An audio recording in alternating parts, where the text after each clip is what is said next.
Não importa qual é a idade do seu filho. Se você tem um filho na educação infantil, nos anos iniciais, nos anos finais, né, que é o Fundo 1 e 2, ou no ensino médio, ou até mesmo na faculdade.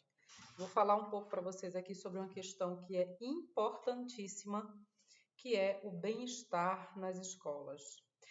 Essa é uma questão que a gente deu pouca atenção no Brasil nos últimos anos, né? Na verdade, a maioria das famílias, posto que nós viemos de uma educação ainda muito fundamentada na linha conteudista, é uma coisa que a gente não dava muita atenção, né? Que a gente não prestava atenção. A gente se preocupava muito, né? As famílias se preocupavam muito assim, se a criança está aprendendo ou não está, se ela sabe matemática, se ela sabe português, se ela sabe história, etc. E isso era avaliado nas provas, né? Acontece que, assim, muita coisa mudou nos últimos 20 anos nos estudos da educação. Os estudos da área da educação não são mais estudos feitos com base apenas na percepção dos professores ou das escolas, né? São estudos muito profundos, estudos longitudinais, estudos que utilizam mapeamentos neuronais para poder observar a atividade cerebral durante a aprendizagem, e esses estudos também são utilizados na área da psicologia do comportamento e na área do bem-estar, inclusive ligado à escola. E é sobre o bem-estar que eu quero falar um pouco hoje para vocês, né? Que é como é que a criança se relaciona com a escola no seu aspecto global, não é só aprendizagem, né? E como é que isso tem se tornado tão importante para todas as escolas hoje a nível mundial. Primeiro é importante lembrar, né, relembrar qual é o papel da escola. O papel da escola não é somente ensinar matéria, é ensinar conteúdo, vencer conteúdo, geografia, matemática, física, química, filosofia, história, itinerários, etc. Não, o papel da escola, ela cumpre o papel de socializar o indivíduo, né, de preparar o indivíduo para a vida em sociedade, para a vida produtiva, e essa preparação está alicerçada em alguns preceitos, né? Que são os preceitos, por exemplo, da nossa Constituição, que são os preceitos dos documentos internacionais dos quais o Brasil é signatário, né? São princípios, são pressupostos pedagógicos que norteiam o funcionamento de toda escola brasileira, né?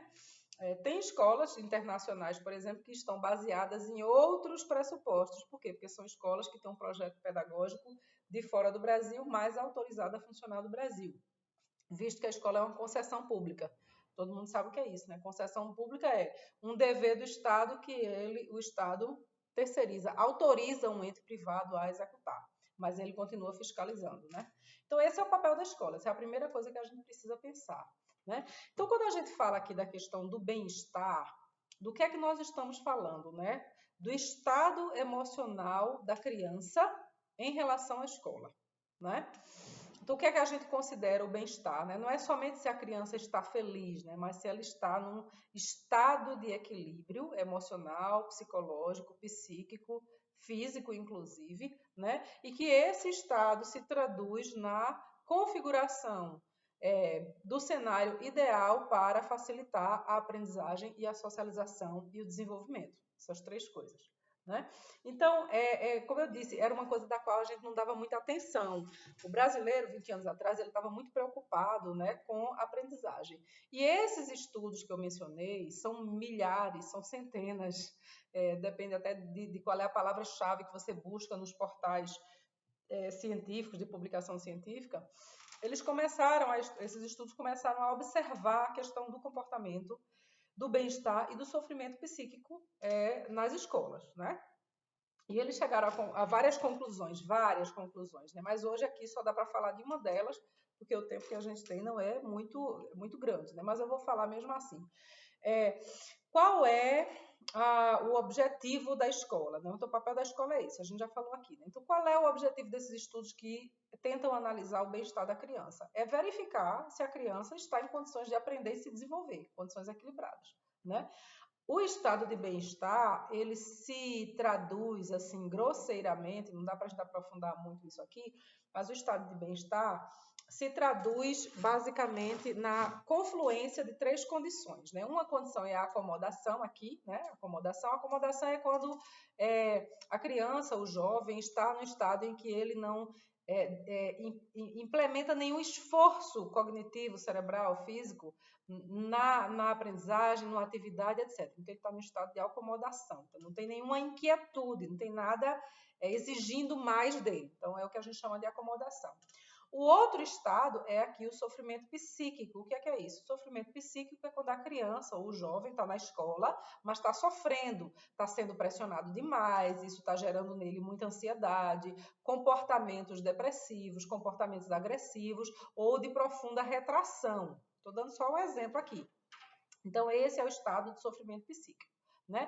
Entre esses dois estados existe a resiliência. A resiliência ela se desenvolve entre o estado aqui de acomodação e o estado de sofrimento. Quer dizer, existe um pouco de exigência, de pressão, de cuidados e, ao mesmo tempo, um pouco de exigência no campo daqui da acomodação para que a criança consiga desenvolver um estado de resiliência que ela nem está acomodada e nem está sofrendo. É o que acontece aqui no meio.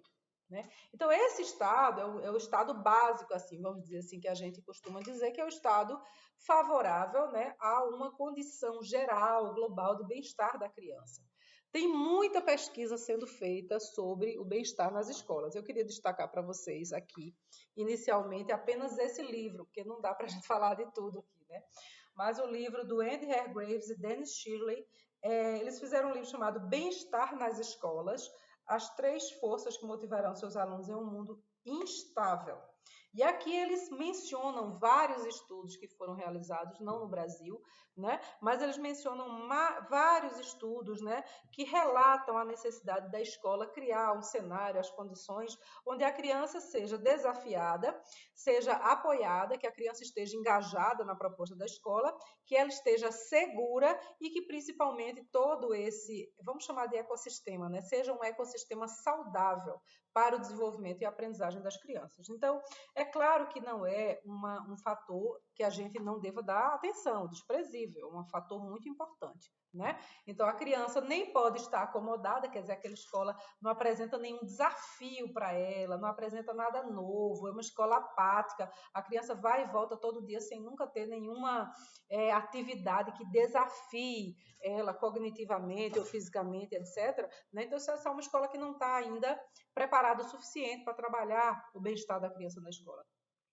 Também não pode ser uma escola que está só aqui, ó, no sofrimento psíquico, pressionando o aluno, ranqueando, dizendo, você tirou nota baixa, vai falar com seu pai, ameaças para a criança na escola, isso é péssimo. Mesmo um jovem no ensino médio, a escola não precisa chegar nesse nível de ameaçar, de gerar ansiedade, né, de humilhar o aluno para que ele se engaje na proposta. Se a escola está fazendo isso, ela está errada, a escola está errada, né? E, claro, também precisa de uma intervenção aí da família, né, para entender o que está acontecendo, dialogar e procurar trazer a escola para um nível de entropia aqui que seja favorável para o desenvolvimento da criança, né, que é para poder a criança realmente se desenvolver. Então, ela nem pode estar acomodada, nem pode estar em sofrimento, ela tem que estar ali naquele nível de tensão aceitável, né, manejável, para que ela aprenda e se desenvolva, né. E o bem-estar nas escolas tem sido um tema muito importante para o Brasil nos últimos tempos. Vocês sabem que a gente não tinha isso aqui no Brasil. Infelizmente, começamos a sofrer ataques nas escolas, né? Que isso é fruto de várias coisas, de um contexto muito complexo, nem dá para falar aqui. Né? Mas eu diria assim, é muito importante que a escola reflita com seu corpo técnico, com seu corpo docente, os professores, sobre esse tema do bem-estar. Né? Os alunos se sentem bem, né? Os alunos estão engajados, os alunos estão participativos, eles estão seguros. Em que medida a escola está sendo capaz de favorecer o desenvolvimento e a aprendizagem dessas crianças, levando em consideração o bem-estar do sujeito, o bem-estar da criança, do adolescente, no sentido de que eles precisam dessa estrutura externa da escola para poder se desenvolver. Então, é muito importante que as escolas comecem a pensar um pouco sobre essa confluência de fatores, né? Para que a criança esteja num ambiente escolar saudável. A gente fala saudável, ou seja, é uma escola livre de sofrimento, mas também não é uma escola laissez-faire, a criança faz tudo o que quer. Né? Então, esses princípios que são desenvolvidos aqui nesse livro. Eu vou mostrar bem aqui a capinha para que vocês possam ver. Quem tiver interessado pode comprar em livrarias especializadas, como a Diálogos, por exemplo, na Amazon também tem vários lugares, enfim. Né? Para entender um pouco da importância desse conceito do bem-estar nas escolas, porque ele é estruturador, ele é estratégico também para o futuro das escolas no Brasil. Né? Para as famílias, o que é que eu posso dizer para as famílias? Você tem que observar como é o comportamento do seu filho, quando ele vai para a escola e quando ele sai dela. Né? O que é que ele relata? Como é que ele conta sobre a escola? Agora também, viu, pai, mãe, né? Não vão fazer aquela pergunta, né? Como foi na escola hoje, né? Que é uma pergunta que não diz nada para a criança, porque a criança ela não vai nem entender o que, é que você está querendo perguntar. Faça perguntas específicas, né? Como foi a aula de português? Você leu algum verso? Você leu uma poesia? E na matemática, que conta você fez? Qual foi o desafio? O que você se sentiu interessado hoje na escola? Faça perguntas diferentes, porque nenhuma criança aguenta o pai e a mãe perguntando o ano inteiro como foi na escola, né? E quando chega na adolescência, aí a gente já enfrenta outro desafio, né? Que é por mais que a gente varie a pergunta, a resposta sempre é normal. Então é um desafio realmente para os pais, né? Mas o que é importante é observar como é que está o estado geral da criança quando você leva ela para a escola. Se a criança sofre, chora, grita, não quer descer do carro, não quer entrar na escola, pede para sair mais cedo, todo dia inventa uma doencinha para poder ir embora mais cedo, para ligar para a mãe, ligar para o pai para ir embora, tem que verificar o que está acontecendo nessa escola. A criança não está no estado de bem-estar ideal, se ela está sofrendo. Isso pode ter vários motivos, né? Também não vamos pressionar a escola sem entender qual é o contexto. Por exemplo, a criança mudou de escola. Ela estudou numa escola durante 5 anos, aí ela mudou de escola. Os primeiros 3 meses, existe uma tendência natural da criança estar retraída com a escola, dela não querer, dela querer ir embora, dela sentir saudade, querer visitar a escola anterior. Passado esse período de mais ou menos 3 a 4 meses, já é hora da criança estar, entre aspas, totalmente adaptada, fecha aspas, né?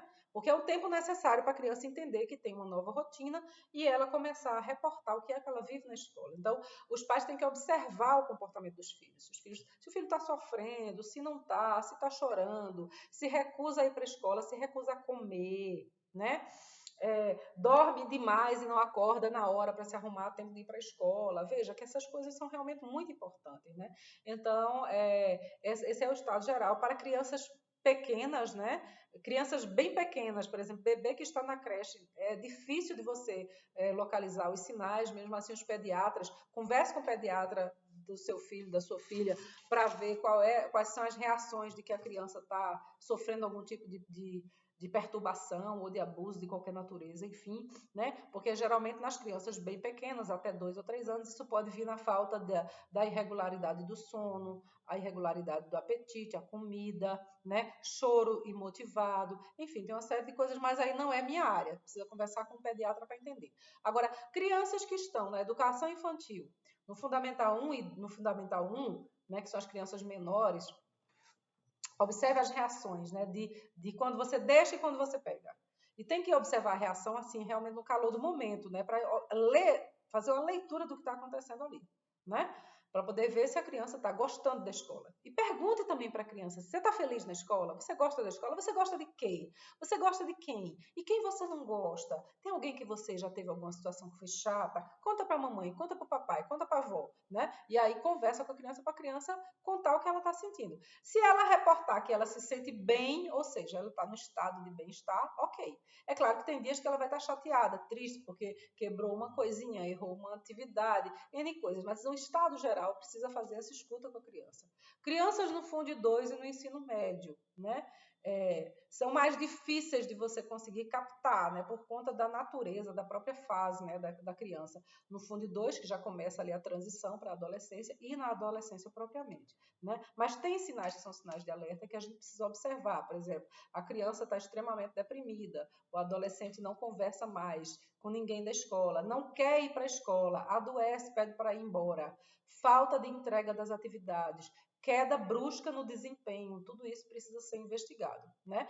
Pode ser alguma coisa do contexto da escola, pode ser alguma coisa do contexto da família que está respingando, que está rebatendo no bem-estar da criança na escola. Então, era uma indicação aqui que eu queria fazer, queria sugerir ler esse livro, quem puder comprar esse livro e ler. É um livro excelente, excelente mesmo aqui. Eu acho que vale a pena todo pai, toda mãe ler esse livro aqui para poder entender um pouco mais sobre o que é o bem-estar do filho, da filha na educação escolar.